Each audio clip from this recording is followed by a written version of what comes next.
안녕하세요. 아이들이 어려워하는 수학, 별표 치는 수학만 쏙쏙 골라서 풀어주는 별표타파 별타쌤 박지영입니다. 자, 지금 독후감 쓰기에 대해서 이야기 드렸어요. 총 3편 말씀드렸거든요. 첫 번째 시간은 독후감 왜 쓰는지, 독서록은 왜 쓰는지에 대해서 이야기 드렸고요. 두 번째는 독후감 쓰는 방법에 대해서 말씀드렸어요. 그죠? 그리고 세 번째는 마지막에 가장 중요한 느낌이나 생각, 그리고 바람, 다짐 이런 것들을 쓰는 방법에 대해서 제가 예시까지 들어가면서 말씀드렸어요.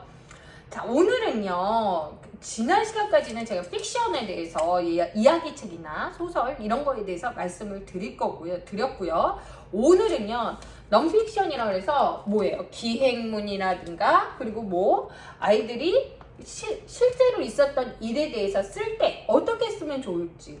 그리고 이거는요, 사실 지금 제가 기법의 이제 제목을 말씀드릴 거예요. 자, 뭐라고 써있나요? 네, KWL 활동지라고 그랬어요. 그래서 KWL 활동지를 제가 소개해 드리려고 하거든요. 네, KWL에 대한 활동지를, 이거는 제가 틀이랑 이런 건 제가 만들었지만 이 내용은 제가 만든 게 아니에요. 그 전에 내용은 이제 제가 만든 거지만 이 내용은 원래 있는 거예요. 그래서 이거를 독후 활동의 논픽션 독후 활동의 가장 좋은 방법 중에 하나예요.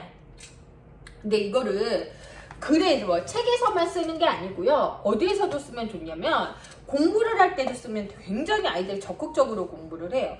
왜냐면요, 교과서도 사실을 다룬 텍스트거든요. 사실을 다룬 허구가 아닌 텍스트예요. 그렇기 때문에 공부를 할 때 사회책이나 과학책, 그리고 국어책 이런 거를 할 때, 심지어 수학책까지 굉장히 도움 많이 되는 그런 기법이에요. 그래서 KWL 기법을 여기 부모님들께서 꼭 알고 계셨으면 좋겠어요. 그러면 굉장히 정리가 잘 되거든요. 공부하는 데 있어서.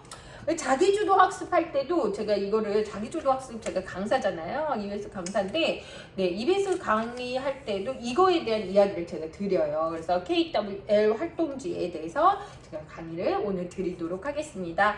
자, 제가 지난 시간까지는요, 이야기책이나 소설, 서구에 대해서 얘기 드렸고, 이제는 논픽션, 사실을 바탕으로 한 글에 대해서 이제는 독후감을 쓸 때 어떻게 하면 좋은지 말씀드리는 거예요. 일단 사실을 바탕으로 한 논픽션 책을 어떤 것들이 있는지 한번 볼게요. 자, 우리 아이들이 많이 읽는 거 뭐 있어요? 동물도감, 그죠? 동물도감도 있고요. 그리고 또 뭐도 있냐면, 미래가 온다, 바이러스 이런 책도 있고, 이순신전, 세종대왕 이런 위인전들도 다 이런 거예요. 그죠? 논픽션이라는 거예요. 사실을 바탕으로 한 거. 여기에서 쓸 수 있다. 그러면 KWL은 뭐냐? 자, 그리고 이 활동지는요, 댓글에다가 제가 이메일 주소 남겨주시면 지난주 막힘없이 이거 쓰기 기법이랑 자료, 그리고 다음이랑 다음 시간에 하는 독서록 자료까지 제가 싹 보내드릴 거예요. 그러니까 요거 꼭 받아보시면 좋을 것 같아요. 댓글에 이메일 주소 남겨주세요. 자, KWL 활동지 보면요, 이름이 있고 주제, 제목 이런 것들이 있어요. 그러면 제일 처음 K에 대해서 얘기 드릴게요. K는 노예요. 노의 줄임말이에요. 뭐냐면 내가 이 책을 읽기 전에 이거에 대해서 알고 있는 거를 적어주는 거예요. 그래서 길게 쓰면요, What I already know, 그렇죠? 그죠? 그래서 내가 이미 알고 있는 거, 아이고,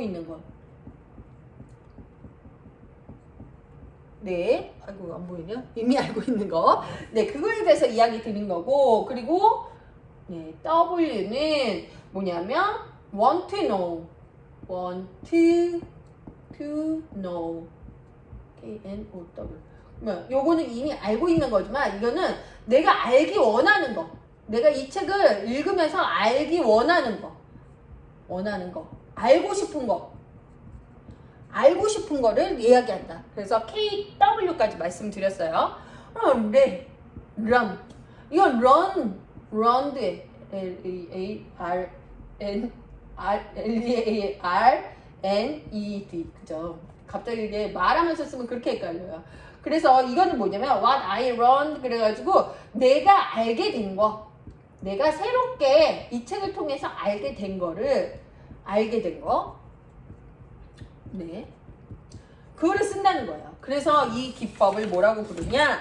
KWL이라고 합니다. 그래서 이제는 뭐 어머님들이나 누구나 독서 자격증을 따시는 독서나 논술이나 이런 거에 자격증을 따시는 분들은 모두 아는 기법이에요. 그래서 이런 것들을 좀 알고 있으면 아이들이 쉽게 쓸 수 있다는 거예요. 그래서 이렇게 프린트를 해서 3개를 이렇게 나눠서 쓰면 되는 거예요. 그래서 여기 보시면 네, 그리고 내가 알고 있는 거, 그리고 알고 싶은 거, 내가 이 책을 통해서 알게 된 것을 3가지를 독후감에 쓰면 되는 거예요. 일단 이 책을 읽게 된 이유는 먼저 적어주셔야 돼요. 이유를 쓰고, 이 책을 읽게 된 이유에 대해서 먼저 쓰고 KWL 순서대로 적어주시면 좋다. 그리고 이걸 어떻게 국어교과서나 사회교과서 그리고 과학교과서 이런 데도 좀 활용을 해주시면 굉장히 도움이 많이 된다는 거죠. 하나 예를 들어볼게요. 자, 이제는 제일 처음엔 뭐가 해야 돼요? 이미 알고 있는 거를 적어야 되죠. 자, 생물 도감 중에서 제가 일단 꼬리에 대해서 얘기해 볼게요. 꼬리는 무슨 역할을 할까? 그랬어요. 제가 한번 읽어볼게요. 꼬리는 무슨 역할을 할까? 그래서 여기 보시면 이제 하마꼬리 나오죠? 하마꼬리, 이거는 뭐 빙빙 돌려서 똥을 날려보낸다. 그죠? 그것도 있고, 긴 꼬리, 원숭이 꼬리, 비버의 꼬리, 치타의 꼬리, 이렇게 꼬리에 대해서 나와 있어요. 그죠? 그러면 이미 내가 꼬리에 대해서, 동물 꼬리에 대해서 너는 알고 있는 게 뭐니? 물어보는 거예요. 그러면 아이가 여기 이미 알고 있는 거에 대해서 나는 꼬리 중에 긴 꼬리 원숭이의 꼬리에 대해서 알고 있어요. 그 원숭이 꼬리 어떤데? 그거는 나무 위나 이런 데서 나무로 이동할 때 균형을 잡기 위해서 이 꼬리를 사용해요. 또 어떤 꼬리 있니? 그러면 또 어떤 꼬리 할까요? 코끼리 꼬리. 그래, 코끼리 꼬리에 코를 말고 걷는다. 뭐 이런 것도 있고요. 그리고 또 뭐 있을까요? 여우꼬리. 여우꼬리 같은 경우는요, 가족한테 의사를 전달하는 시각적인 신호로 꼬리를 사용해. 난 이렇게 3개를 알고 있었어. 그죠? 꼬리에 대해서 아는 거를 쭉 적어놓은 거예요. 그죠? 그러면 뭐 강아지는 꼬리를 기분 좋을 때 꼬리를 흔든다. 그리고 내가 알고 있는 걸 적고 있어요. 그러면 내가 알고 싶은 거, 그러면 아이들이요, 나는 엄마 어떤 동물의 꼬리에 대해서 알고 싶어. 하마 꼬리에 대해서 알고 싶어. 뭐 이렇게 적으면 좋은데 꼬리의 모양에 따라서 어떤 것들이 있는지, 꼬리의 종류는 어떤 것일지 그런 거에 대해서 알고 싶어. 이렇게 하면 좋으나 그런 게 훌륭하지 않다면서. 그죠? 그래서 아이들한테 어떻게 해주시면 좋냐면 이렇게 방금 전에 제가 보여드릴 때 쭉 그림만 한번 보세요. 이거를 훑어보기 기법이라고 하거든요. 내가 궁금하지 않아. 그러니까는 책이 재미없는 거예요. 그래서 이런 거는 목차를 봐주시면 되게 좋아요. 목차나 이런 여기 앞에 보시면 네, 여기 있어요.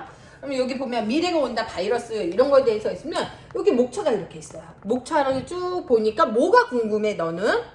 얘가 이제는 아까 노후에서는 내가 이미 알고 있는 거, 바이러스는 어떻고 이거에 대해서 싹 썼어요. 그리고 내가 원하는 거, 알고 싶기 원해. 그러면 바이러스가 어떻게 지구에서 태어났을까, 나타났을까? 이거가 궁금해.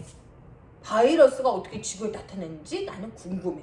이거를 목차를 보면 궁금한 게 나타난다는 거죠. 그래서 목차를 보고 그래서 여기에 알고 싶은 거 2번째 칸에 적어줬어요. 그 다음에 이거를 읽고 그리고 뭐를 써야 돼요? 내가 알게 된 것에 대해서 적어주는 거예요. 알겠어요? 네, 그러면은 제가 이 생물도감도 되게 쓰기 좋거든요. 내가 이미 알고 있는 거는 뭐 원숭이의 꼬리랑 개의 꼬리는, 원숭이의 꼬리는 몸에 나무로 이동할 때 균형을 잡아준다. 그리고 개의 꼬리는 어떻다라고 들었다. 기분이 좋을 때 흔든다고 들었다. 근데 내가 알고 싶은 것은 여기 그림 살짝 보니까 비버의 꼬리가 궁금했어. 난 비버의 꼬리가 어떤 역할을 하는지 궁금했다. 그래서 나는 어떤 걸 읽었어요? 동물 도감을 읽어보았더니 수영을 하면서 방향을 바꿀 때 사용하고 위험할 때는 이 꼬리로 물 위에 철썩철썩 소리를 내서 무리한테 알린다고 해요. 와, 정말 신비롭죠? 이거에 대해서 내가 알게 되었다. 독후감 끝이에요. 네. 근데 여기에다가 뭐 책을 읽게 된 이유. 네, 그런 거에 대해서 나는 강아지들이 강아지를 오늘 공원에 갔다 보았는데 나를 보고 꼬리를 살랑살랑 흔들었다. 엄마한테 왜 저게 무슨 뜻이야? 그랬더니 동물들은 다 꼬리가 역할이 달라라고 얘기했다. 그래서 나는 궁금해서 집에 와서 꼬리는 무슨 일을 할까라고 책을 열어보았다. 이렇게 해주시면 되죠. 그죠? 그러면 아니면 요것도 이유는 뭐라고 그럴까요? 바이러스의 습격. 나는 요새 코로나 바이러스 때문에 정말 우울하다. 친구들도 못 만나고 마스크도 더운데 쓰고 다녀야 되고 그래서 나는 서점에 가서 미래가 온다 바이러스라는 책을 사게 되었다. 이런 이유를 적어주시고 내가 이미 알고 있는 거에 대해서 적었고 그 다음에 내가 알기 원하는 거 나는 누구의 꼬리, 비버의 꼬리는 도대체 어떤 역할을 하는 것일까? 그래서 보았더니 어떤 역할을 한다라고 적어주시면 될 것 같아요. 그래서 오히려 KWL 활동지를 사용하면은 굉장히 글이 일목이 요연하게도 되지만 아이들이 쓰기 굉장히 쉽다는 거예요. 쓰기 쉽게 아이들이 술술 쓸 수 있다는 거예요. 그렇겠죠? 네. 제가 다시 한번 강조드리지만 아이들이 쓰기에 대해서 스트레스를 가지고 있으면 안 돼요. 그래서 엄마가 술술 쓰게끔 쉽게 쓰게끔 해주셔야 돼요. 그래서 읽기랑 독서 습관이 자연스럽게 잡히게 되고 인풋이 되면 쓰기의 아웃풋은 굉장히 좋아질 수밖에 없어요. 좋아질 수밖에 없어요. 많이 읽은 친구들은 정말 잘 쓸 수밖에 없거든요. 그렇기 때문에 쓰기에 대한 스트레스를 주지 말고 어떻게 쉽게 쓰는 법을 알려주셔야 된다. 그래서 논픽션, 독후감은 어떻게 써요? 사실을 바탕으로 한 글의 독후감은 어떻게? KWL. 이것도 뭐예요? 위인전도 마찬가지예요. 내가 이 위인의 이유를 이 책을 읽게 된 이유는 무엇인데 이 위인은 대해서 이런 걸 알고 있었는데 이건 어떤지 난 궁금했다. 그래서 보았더니 이랬다. 이런 것을 새롭게 알았다. 이렇게 해서 결론을 내려주시면 된다는 거죠. 그죠? 그래서 만약에 이거를 너무 길게 써야 된다 하는 거는 이런 것들을 한 두세 개 정도 더 적어주시면 돼요. 나는 이것도 몰랐고 이것도 몰랐다. 이 기억도 궁금했고 이것도 궁금했다. 간단하지만 이게 궁금했다. 이렇게 적어주시면 돼요. 내가 배운 점은 이거다. 내가 배운 점은 이것도 있고 이것도 있고 이것도 있다. 내가 새롭게 안 점은 이것도 있고 이것도 있다. 그런 글이 길어지는 거예요.